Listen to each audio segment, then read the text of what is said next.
Ladies and gentlemen, welcome in the town hall of Middelharnis, and a special word of welcome to family members of the Avro Lancaster 552.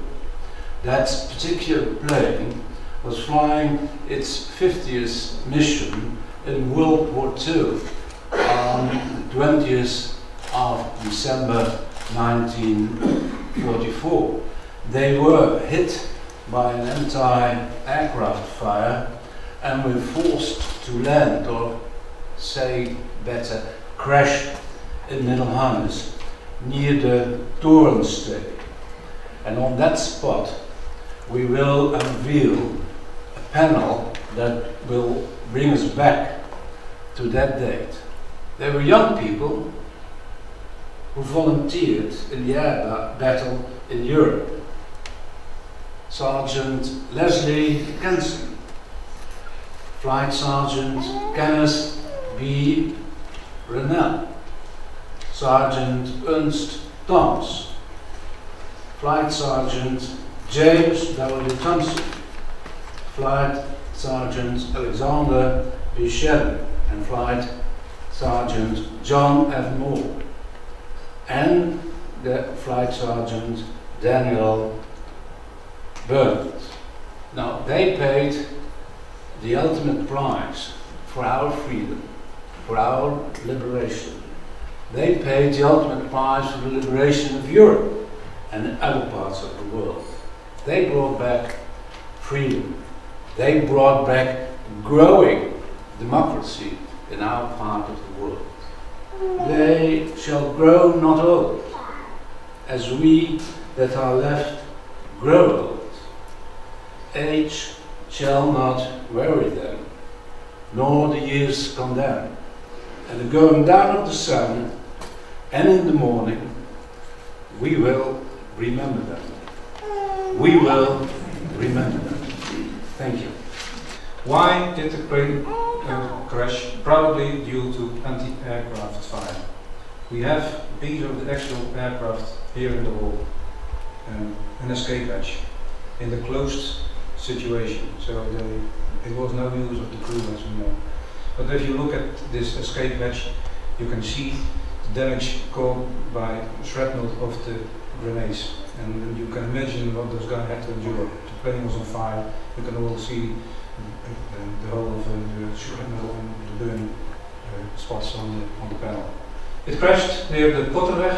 We're going to visit the crash site because we placed the information panel over there.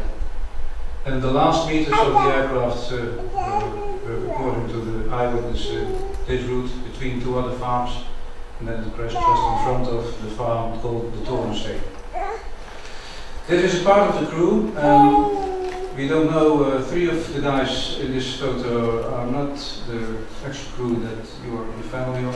And very typical this time, because they were the very first time they flew together. But it was a bit different from how the Royal Air Force combined the crews in those days. Normally when they got together in the big hall and then they formed the crews, but they mixed up. They flew in several other aircraft. So we don't have an actual photo of the 7 guys who lost their lives over here. The 7 guys were buried a few days after they crashed. This was the first great provisionary grave with provisionary stones. If you see in a while when we're on the cemetery, this is still the same. This is what it looks like today. Kept well, because we care for the coming of war graves in the Netherlands. Leslie, for that. New Zealanders played a huge part in the war effort in Europe, both in the air and on land, and they paid a very heavy price. The aircraft that we remember today was not from that New Zealand squadron, but, as we have heard, one of the crew members, the bomb aimer, Flight Sergeant Alex Shedden, was a New Zealander. At a time like this, almost 70 years after the events of December 1943, we remember not so much the nationalities of that brave crew, British, Canadian, and Australian and New Zealand comrades in arms, as their common humanity It is an honour for me, on behalf of my country, to pay tribute to the sacrifice of those 7 airmen. I would like to conclude by acknowledging the efforts of the Stichting, woe to go, as I would say from the abbreviation, in ensuring that those tragic events are suitably commemorated. I congratulate you and your colleagues on the success of this event, and as I said at the beginning, it's an honour for me to be part of this occasion. Kia ora. Ladies and gentlemen, there are many reasons that young men and women choose to serve their country in the military. Most often it has nothing to do with recognition. And though most have a strong sense of duty, some just do it for the sense of adventure and the accomplishment of something good. I think that whether we're afraid to die or not, the thought that we will be remembered and that our sacrifices will be appreciated and serve a greater good is something that gives every soldier a bit of peace. Your presence here today, all of you, Dutch, Australian, British, New Zealanders, and myself, Canadian, all in the name of remembrance, is not only a tribute to these men, but a promise that those who are now serving, currently serving, that they will not be forgotten. And that is a tremendous gift that you are to be congratulated for your efforts in giving it.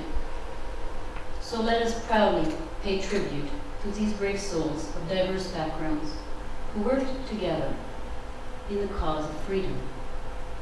Let us remember their sacrifice, their courage, their sense of duty and honor. We shall not forget. We will remember them.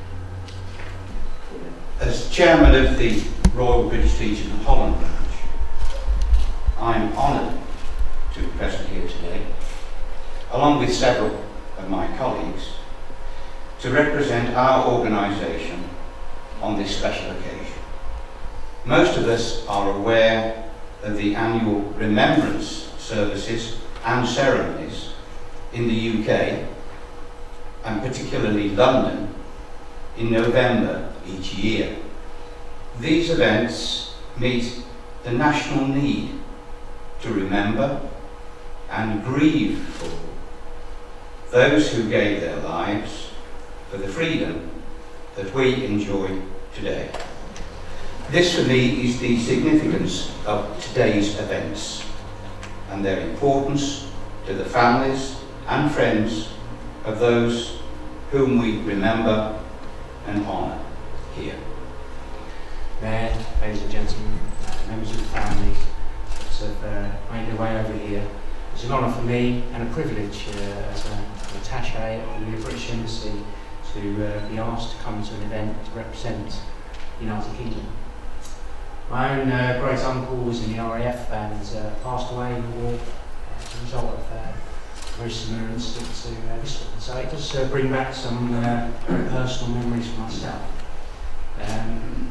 I want to also be thankful to the organisation and the Dutch people who, in my time here, have always given more effort perhaps than some of the UK's own efforts towards remembrance of UK individuals that unfortunately gave the ultimate sacrifice for our country. So, my words are short, and thank you very much for allowing me to come up and say a few things. This is a great event, and so we should be proud to be part of it. Thank you very much.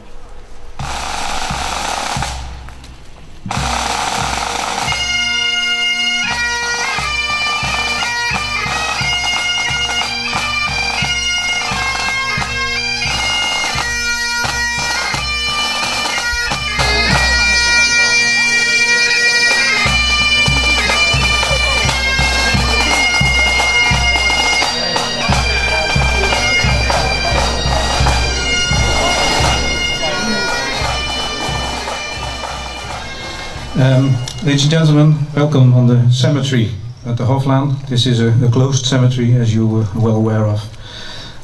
As you can see, the 7 stones of the 7 airmen are at the back of us, turned around, but that's the way they put them back then. I'm very pleased that if you see those stones, they look much cleaner and smarter and better than the other stones over here. So that's a sign that we take good care of the stones of the airmen that gave their life for our freedom. Zij vlogen met een Lancaster toestel, wat je een veteraan zou kunnen noemen. Ditzelfde toestel, wat daar is neergestort, was op zijn 50ste missie. Het lot had hij al een paar keer getart. Normaal gesproken hadden die jongens in die tijd een kans van 7, 8 keer missies te vliegen en dan had je eigenlijk je geluk gehad. Zo laag was de overlevingskans die jongens destijds hadden. En als ik u vertel dat er 125.000 bemanningsleden bij Bombercommand hebben gevlogen, waarvan er 55.000 het leven hebben gelaten in de strijd tegen Nazi-Duitsland, is dat op één na het hoogste verliescijfer wat ooit in de militaire macht is opgetreden. Alleen de Duitse U-boten hadden nog een groter verliescijfer. Voor de Engelsen in ieder geval het allerhoogste verliescijfer, Bombercommand. En dat waren allemaal vrijwilligers. Ze gingen vrijwillig dienst nemen, ze gingen vrijwillig de opleiding aan en ze kropen vrijwillig in die toestellen. Toestellen die van binnen erg benauwd waren, die volgeladen waren met high explosive bommen, brandbommen, vele tonnen, zeker de Lancaster die tot een bom van 10 ton wel eens kon meenemen. En die ging Duitsland in de donkere nacht. Tijdens die missies vlogen er altijd een paar tegen elkaar, want je had natuurlijk geen uitgebreide verlichting. En dat was ook heel gevaarlijk uiteraard om op die manier richting Duitsland te gaan, want de Duitse troepen die gooiden alles in de strijd om zoveel mogelijk toestellen neer te halen. Tijdens deze missie zijn ook 41 toestellen van de 690 niet teruggekeerd op de basis, waaronder dus de Lancaster met het nummer R5552. Zijn 50ste missie, maar voor de bemanning die hier begraven ligt, was het hun eerste missie.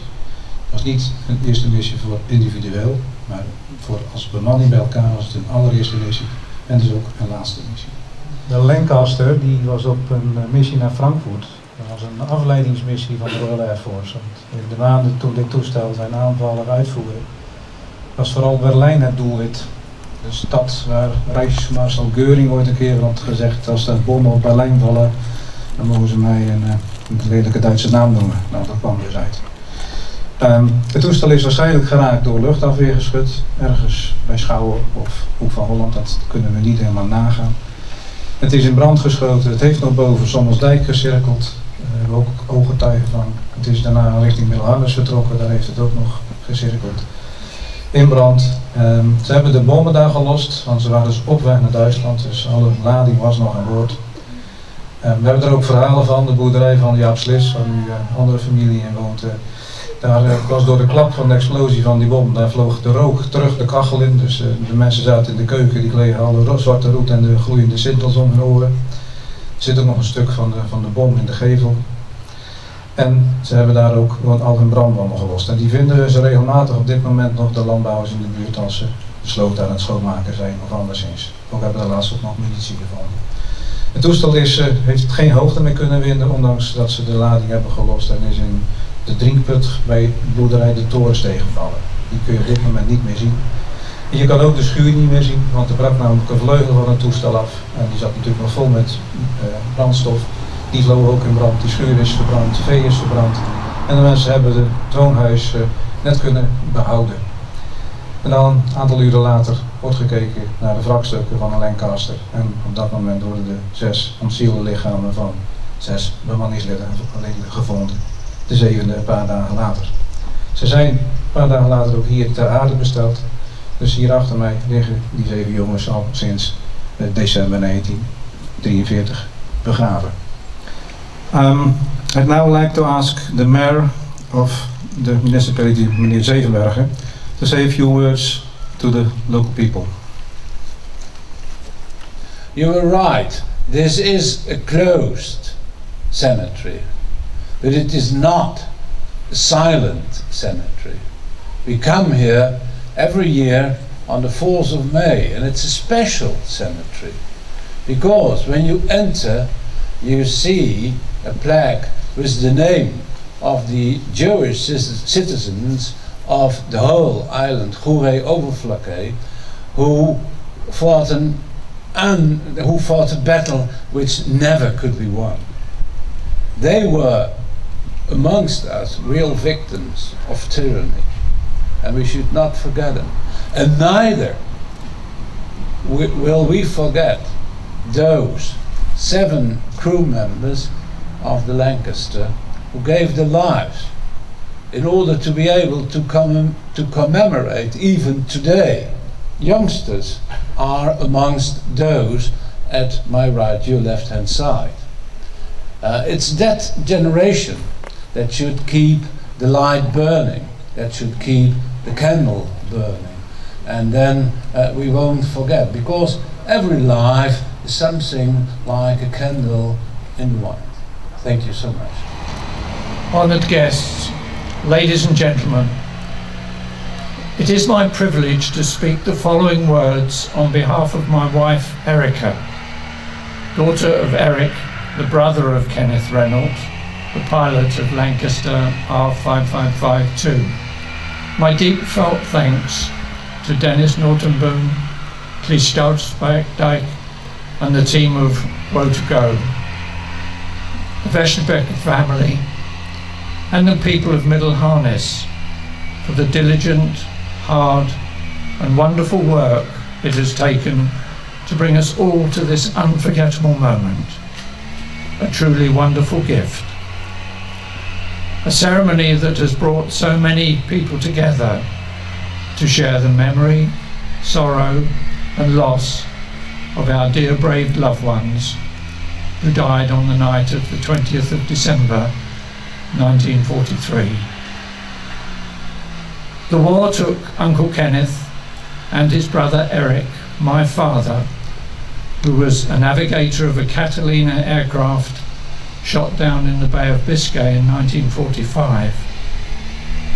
Both died before I ever really knew them, and the grief is still with me to this day.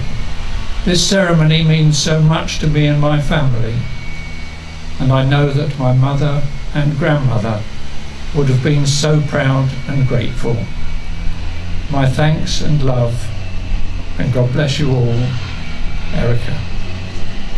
Kenneth Reynolds was our mum's much-loved cousin and dear friend. He was 3 years older than her, and they were just like brother and sister. They grew up in the years before the war, and Mum has many lasting memories of the happy times and holidays they shared along with Ken's older brother Eric. For Mum, it was just like having 2 big brothers. Mum can still remember the terrible sadness she felt when, at the age of 18, she learnt of Ken's death. Kenneth died in the service of his country, and it is with love and pride that she will always remember him. My sister and I feel honoured to be here today to represent our mother, and we all feel that a debt of gratitude is owed to the kind people of Middelharnis, who for so many years have kept alive the memory of Ken and his crew. Distinguished guests and ladies and gentlemen, who was Leslie? Thus, most of what we know about him comes from a few anecdotes and his own letters to his parents. Leslie was well liked. He played the organ in church, as did his brothers, and at the age of 16. And then he started to train as an architect before applying to the RAF. I'll now read some extracts from the last letter he wrote to his parents on the night of Wednesday, the 15th of December.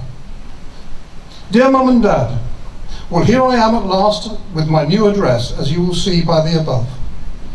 I arrived okay back at Lindholm on Monday. The train arrived in Doncaster at 7:30 p.m. and I managed to get a seat all the way down.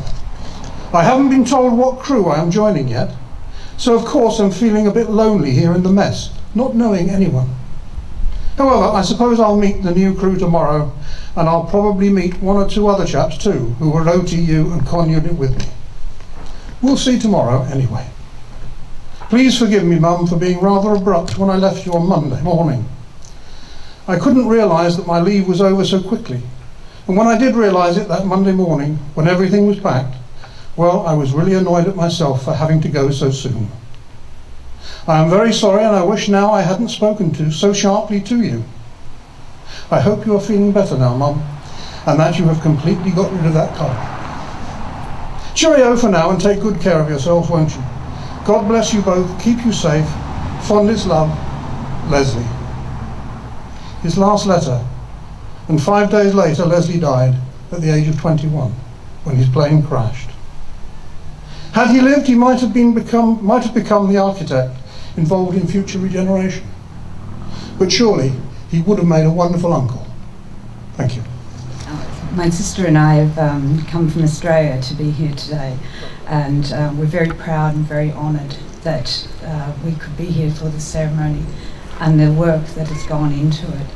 I'm very proud that the people of Middelharnis have welcomed us all here and looked after our Uncle Johnny for so many years. I'd like to read a poem that was written by my uncle, Father Brian Moore, who is John Francis Moore's youngest brother. It's called In Memoriam. I'm sorry I forgot you said, and I, unremembered, ceased to be. You are not forgotten. Today we honour you and remember you with love and gratitude and with sorrow.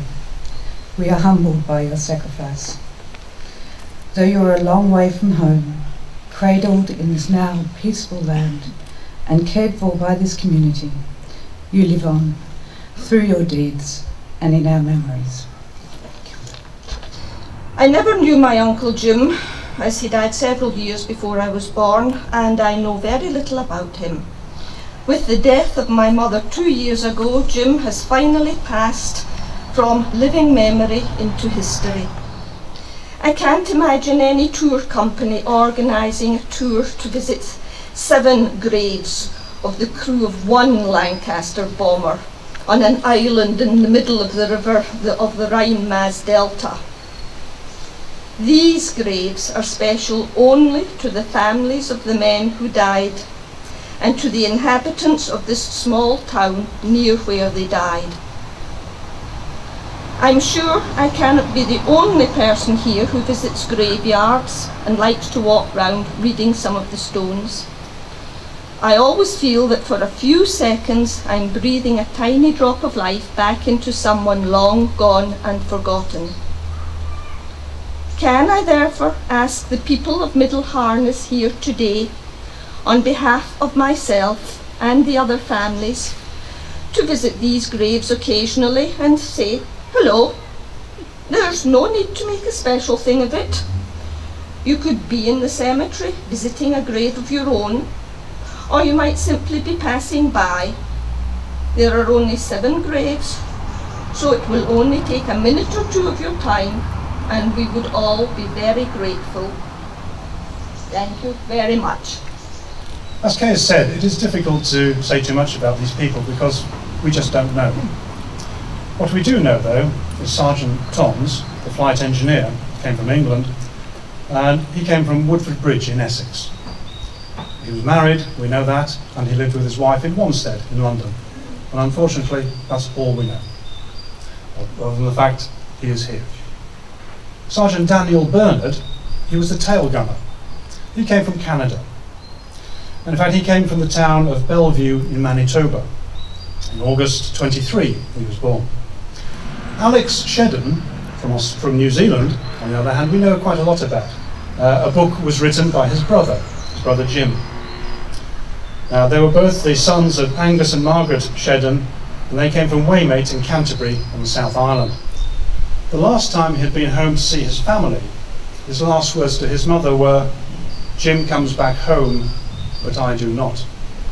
His mother said, "His hands were cold when he said goodbye and spoke those words. I knew that I would never see my son again." Finally, after training, Alex was posted to 166 Squadron at Kilmington, and his first operational flight was on the 20th of December 1943. He never made the target, of course, and he now lies here. So, 3 men, all very different, and probably all very typical of the crews who flew with Bomber Command in 1943. At that stage, around 25% of all the personnel were from overseas. It is well recognised that the war would not have been won without Bomber Command, and Bomber Command would not have worked without the raw courage and sacrifice of the 55,573 who gave their lives, almost half of those who served. May they all rest in peace.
part of our ceremony, I would like to ask the family to come forward to unveil the information panel on the crash that occurred here on 20 December 1943. So please come and join us.